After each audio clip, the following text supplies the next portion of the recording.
Sifa za kipekee zaidi kwenye swala zima la soka hivi sasa zimedondoka kwa mchezaji Pacome Pedro Zouzoua.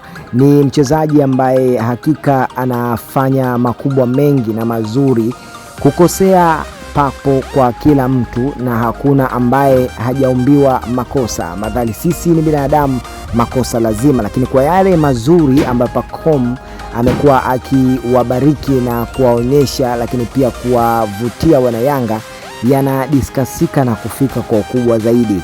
Wapo wanahabari ambao wamekuwa wakifananisha uwezo wake na wakongwe waliopita wa miaka kadhaa huko nyuma, lakini wapo ambao wamesema kwamba Pacome Pedro Zouzoua modo wake ama idol wake ni Ronaldinho, na hii ni miongoni mwa habari ambayo imeshika hatamu huko mitandaoni. Watu wengi wamekuwa wakishangazwa na uwezo mkubwa wa mchezaji huyu kutoka klabuni Young Africans, na kukumbusha kwamba wewe ambaye bado hujajiunga nasi, ili usipitwe na habari hizi motomoto, na kabla sijaendelea kukupatia yale ambayo siku ya leo yameweza kujiri na kuchambuliwa kwa upana zaidi huko online, hakikisha ya kwamba umegusa maandishi mekundu hapo chini yaliyoandikwa subscribe, ili usipitwe na kuachwa nyuma na habari motomoto pamoja na habari zote muhimu za kimichezo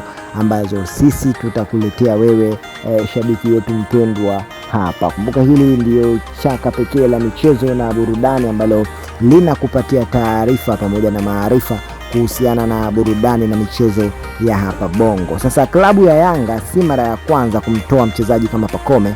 Miaka kadhaa iliyopita huko nyuma, kuna wachezaji wengi wakubwa ambao wamepita klabuni hapo na wanaoyafanya ni makubwa na mazuri kweli kweli. Sasa hii inakuwa ni kama sifa njema kwa klabu ya Yanga kwa kuweza kuzalisha vipaji na kuweza kuvitangaza kimataifa zaidi, na hii pia imekuwa kama njia ya timu ya Yanga kuweza kufika mbali zaidi, kwa sababu ukirudi kwenye historia pamoja na takwimu za timu mbalimbali utagundua kwamba timu ya Yanga inaingia katika virabu ambavyo vimefanya vyema hapa barani Afrika. Timu nyingi sana, lakini pia virabu ni vingi, lakini kwa Yanga hii inatakiwa ikae kama sifa yake ya upekee.